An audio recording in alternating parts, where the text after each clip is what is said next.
이번 편은 드렁켄 밀러입니다. 30년 동안 단 한 해도 손실을 본 적이 없는 남자고 그가 이번 시장에 무엇을 샀고 무엇을 덜어냈으며 신규로 확보한 포지션까지 분석을 해본다면 결국 이 시장을 바라보는 전망을 확인할 수 있을 거라고 생각하고요. 또한 이번 시장은 미 재무부가 견인을 하고 있다. 저는 개인적으로 생각을 하는데 드렁켄 밀러가 이런 시장을 저격하기도 했습니다. Let the bond market speak. 그냥 채권 시장 그냥 그들이 하는 대로 그냥 냅둬라. 이런 식으로 말하면서 무려 자신의 후배이자 멘티였던 사람을 저격한 셈입니다. 가장 먼저 신규로 매수하거나 추가한 종목부터 시작해보도록 할게요. 가장 먼저 눈여겨볼 만한 종목은 반도체 부분입니다. 이 반도체 부분에서 포트폴리오 변화를 했는데 삼전이나 한익을 들고 계신 분들은 도움이 되실 것 같아요. 그래서 암드랑 TSMC를 매수했고요. 암드의 경우에는 신규 매수, TSMC는 추가로 매수했습니다. 반면에 같은 섹터로 볼 수 있는 이 세 가지, 브로드컴, 인텔, 마이크론 이 세 가지는 전량 매도했습니다. 이 부분은 드렁켄 밀러가 반도체를 그냥 갖다 팔았다, 던졌다라고 보기보다는 갈아탔다는 시선으로 보는 게 좋은데 매도한 이유 때문입니다. 왜냐하면 매도한 종목들과 매수한 종목들이 AI 반도체 포지션으로 투자 사이클을 해석할 때 더 유리한 위치로 옮겨졌다라고 보는 게 맞기 때문입니다. 이미 드렁켄 밀러는 1월에 AI는 붐이다 이런 식으로 말을 했기 때문에 많은 사람들은 이번 매도에 AI 하락에 베팅을 한 게 아닌가 싶겠지만 단순하게 그냥 봤을 때 이 세 가지 종목 중에서 인텔의 경우에는 그냥 많이 벌었기 때문에 팔았고요. 그 자리에 암드를 넣었는데 이 암드의 경우에는 성장성과 그리고 시장 점유율 가능성을 보고 들어간 것으로 판단됩니다. 왜냐하면 점유율은 상승 중이고 데이터 센터 매출은 거의 2배에 가까운 매출이 전년 대비 170%나 증가했기 때문이죠.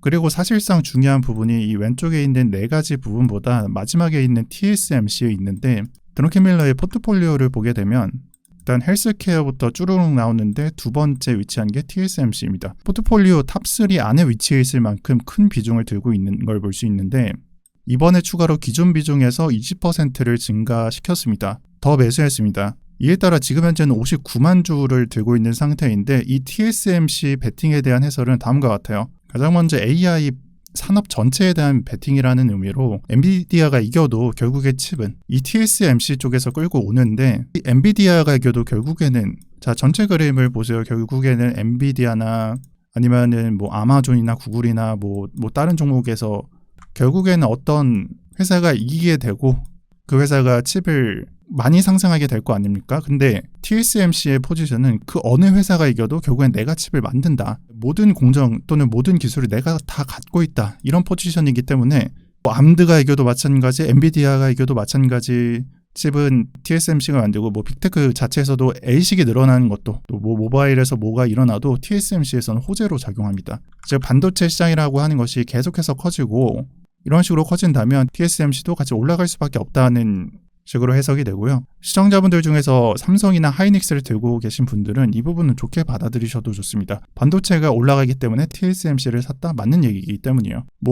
드렁켄 밀러가 구체적으로 삼전닉스가 올라간다 이런 내용을 말하는 건 아니지만 이 AI 반도체 인프라 시설들 여기서 파생되는 그 기업들을 모두 좋게 보고 있기 때문입니다. 그리고 그 다음에 얘기할 부분은 빅테크가 되겠습니다. 그래서 두 가지가 좀 중요하게 나오는데 아마존과 알파벳입니다. 아마존의 경우에는 기존 포트폴리오 대비해서 10배가량을 늘렸고요. 그리고 콜옵션 또한 2배 넘게 확보한 상태인 걸 볼 수 있고 알파벳 구글의 경우에는 워렌 버핏과 마찬가지로 신규로 매수했습니다. 그래서 이렇게 아마존을 매수한 이 행동 자체가 상승에 강한 베팅을 한 게 아닐까 저는 생각하고요. 그리고 포트폴리오를 자세히 보게 되면 여기에 콜옵션 또한 포함이 되어 있는 걸 볼 수 있는데 이 부분이 사실상 어떻게 보면은 해지를 했는지 우리는 알 수 없지만 아마존 주식도 신규로 매수를 했고 콜옵션 또한 들고 간다. 이 역시도 상승이라는 믿음이 좀 바탕되어 있다라고 받아들일 수밖에 없고 구글을 포함해서 아마존 이렇게 두 가지를 매수했는데 이들의 특징을 보면은 사실 이 두 기업은 클라우드를 서비스하고 있습니다. 아마존은 아시다시피 AWS가 있고 구글의 경우에는 구글 클라우드가 서비스되고 있어요. 그럼 이 두 기업 측면에서는 실제 매출을 잡아줄 수 있는 서비스가 있냐 없냐라는 기준에서 우리는 있다. AWS랑 구글 클라우드가 있다. 이런 걸 가진 회사라는 말이고 그리고 또 하나의 공통점이 있는데 얘네 둘은 둘 다 칩을 설계하는 회사입니다. 아마존은 예전에 좀 화제가 됐었던 트레이니어 그리고 구글은 TPU를 갖고 있어요. 그래서 이런 부분을 우리가 생각을 해봤을 때 결국에는 AI 인프라를 직접 소유한 회사를 매수했다. 위에서 말한 반도체 회사들은 칩을 파는 회사였습니다. 하지만 두 회사는 이 파는 곳에서 매수하는 입장에 있는 회사, 그리고 이 매수한 다음에 서비스를 내놓고 서비스를 판매하면서 직접 팔아서 매출을 내는 그런 회사이기 때문에 이 전체 흐름, 돈의 흐름이라고 적혀있는 4가지 단계가 있잖아요. AI 밸류체인 전체를 좋게 보고 있다는 의미이기도 합니다. 제가 빅테크라고 말을 했지만 사실 이 사람이 뭐 메타를 매수했다, 아니면 다른 사람 같이 애플을 들고 있다, 또는 마소를 매수했다, 엔비디아를 샀다, 안 샀거든요. 매수를 하지 않은 걸로 봐서는 이러한 빅테크 전체를 좋아하기보다는 AI 밸류체인을 좋아한다라고 해석을 해보시면 좋을 것 같고요. 특히나 구글 차트를 봤을 때 지금 현재 가격이 여기에 위치해 있는데 사실상 고점이죠. 그래서 알파벳 주가가 이렇게 높은데 추가 매수를 하거나 신규 매수하는 전문가가 점점 많아지는 상태라서 이런 부분을 보고 나는 해외 주식이 없는데, 나는 보유한 게 없는데 추가로 뭐 담지 아니면 새로 뭐 살지 고민하시는 분들은 이 부분도 한번 참고해 보시는 게 좋을 것 같습니다. 왜냐면 여기서 샀는데 이유가 있을 거 아니에요. 아니면은 뭐 워렌 버핏처럼 그냥 추가 매수 계속 가져가는 걸 보면은 우리가 판단하는 것보다는 이런 부분들이 어쩌면 더 나을 수도 있다라고 생각해 볼 수 있고요. 그리고 그 다음 종목이 되는 게 항공주입니다. 그래서 2개의 항공주를 매수했어요. 첫 번째는 델타고 두 번째는 유나이티드 항공입니다. 확실한 건 이 부분을 해석하는 애널리스트나 전문가의 의견이 동일합니다. 왜 항공주를 샀냐라는 해석에서 사람들이 입을 모아서 하는 말이 똑같다라는 거예요. 이게 뭐냐면 항공 같은 경우에는 우리가 뭐 여기선 달러겠죠. 이 달러가 없을 때 비행기표를 사는 게 아니라 사람들이 확실히 돈의 여유가 있고 또한 소비 여력이 있을 때 소비되는 산업인데, 드렁켄 밀러가 항공주를 매수했다라는 것은 앞으로 이 경제라고 하는 게 나쁘지 않을 거다, 또한 경계 침체 확률도 낮다, 이런 식으로 해석한 게 아닐까라고 하는 게 전문가 또는 분석가들의 입장이고요. 모두 동일합니다.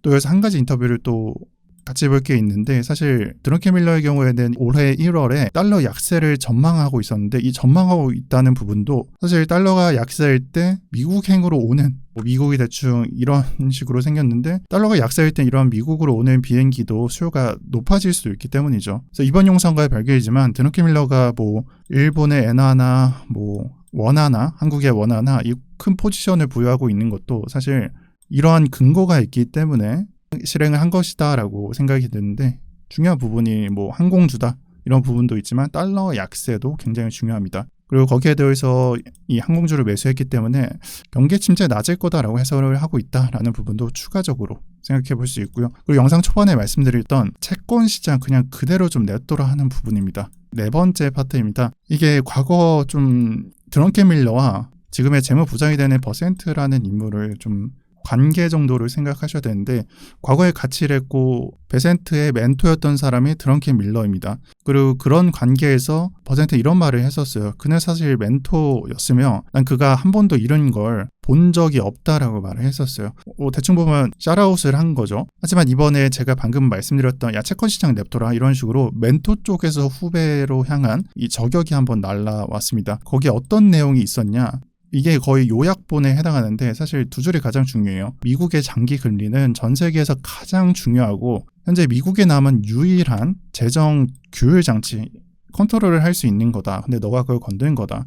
요즘은 이래요. 저도 느끼고 있고 여러분들도 느끼고 있을 테지만 지금까지 본 적이 없는 재무시장의 시장 리딩 회의, 채권 시장 안정화로 인해서 이걸 결국에 인위적으로 눌렀는데 위험이 커진다라는 거예요. 그리고 그 밑에 사실 제가 중요한 부분을 3가지로 정리했는데 원문의 내용을 좀 가리고 좀 중요한 부분만 제가 말씀드릴게요. 자, 예산처가 표를 내는 것으로 재정이 고쳐지지 않는다. 여기서 말하는 버짓 오피스라고 하는 거는 CBO, 미국의 의회 예산처입니다. 여기서 움직이는 게 아니라 지금 시장의 상황을 보면은 장기 금리는 결국 고점에서 좀 높았던 상황이고 이거를 억지로 내렸다라는 말이죠. 근데 그러지 않고 그대로 살짝 올라가면서 시장이 고통받고 이를 해결하려고 정치인이 움직이면서 원래 순행대로 시장 상황을 해결했어야 되는데 여기서는 재무부가 이를 컨트롤했다라고 말을 하는 거고요. 결국 그런 흐름이 진행됐다면 사실 1번, 2번, 3번을 제가 나타냈습니다.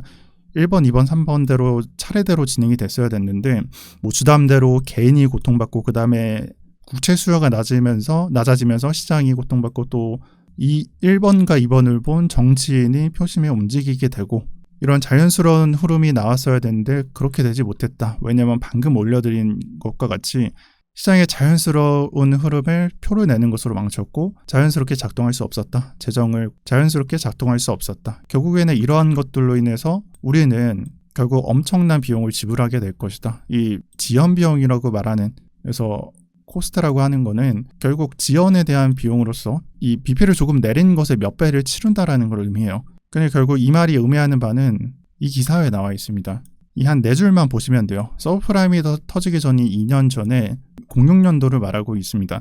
20년 동안 미국의 빚은 거의 5배가 됐는데 경제 성장률은 경제는 2.5배, 즉 부채의 50%밖에 크지 않았고, 그리고 GDP 대비해서 부채 증가 속도가 40%에서 100%로 치솟았다. 이게 20년 동안 미룬 결과값이라는 거예요, 결국. 그리고 여기에 재무부는 한 번 더 미루기로 이번 주에 결정했습니다. 그리고 어찌 보면 8월 달에 결정한 것 같죠. 예, 사실 제가 이 부분을 드렁켄 밀러 편에서 넣을까 말까 고민을 했는데 사실 좀 중요한 부분인 것 같아요. 뭐 이 영상을 보시는 분들은 이걸 보면서 이제 버블이니까 이제 투자를 하면 안 되나라고 생각을 하실 텐데, 제 생각은 일단 그렇습니다. 약간 좀 철학적인 해설이 좀 들어간 것 같다라고 해석을 하고, 저는 현재 이 시장에서 이렇게 뭐 정부가 어쨌고 어떤 식으로 해야 됐다, 뭐 원론적인 해석보다 그냥 이 버블이 이렇게 막 끼게 되면서 사람들이 열광하고 뭐 더 투자하고 떨어졌다 막 올라가고, 이게 사실 20년 동안 벌어진 일이거든요. 짧게 말하면 10년 또는 15년이 되는 거고. 근데 저는 이 시장에서 뭐 비판을 하기보다 자산을 조금씩 늘리면서 뭐 내가 100만 원이 200만 원이 됐어요. 그러면은 뭐 한 100만 원 또는 50만 원 정도를 안전자산으로 옮기고 조금씩 늘어난 부분은 안전한 자산으로 옮기면서 조금씩 늘려가려고 합니다. 결국에는 버블이 터지게 되는 거, 뭐 IT 버블이니 뭐 서브프라임이니 뭐니 그런 버블들이 터지게 되는 거 저는 예측 못할 거라고 생각하거든요. 그러면 그냥 안전한 자산을 조금씩 포트에 채워가면서 타격이라도 그나마 줄이는 게 나을 것 같아요. 그래서 마지막 부분은 시청자들이 어떻게 해설을 하실지 모르겠지만 댓글에 적어주셔도 되고요. 아니면 개인적으로 좀 생각을 정리하는 걸 좀 추천드립니다. 네, 이번 편은 드렁켄 밀러 편이었습니다. 다음 편은 좀 기업의 CEO나 뭐 그런 편으로 좀 가져오려고 하는데, 아무래도 투자자가 아니기 때문에 뭐 인터뷰 내용도 많이 없고 그냥 내용도 짧아서 좀 뭉쳐서 가져오려고 좀 생각을 하고 있습니다. 그래서 그 부분 참고해 주시면 좋을 것 같고, 첫 번째는 워렌 버핏, 두 번째는 빌 에크맨이었고, 세 번째 편은 드렁켄 밀러 편이었습니다. 저는 4편에서 뵙도록 하겠습니다. 시청해주셔서 감사합니다.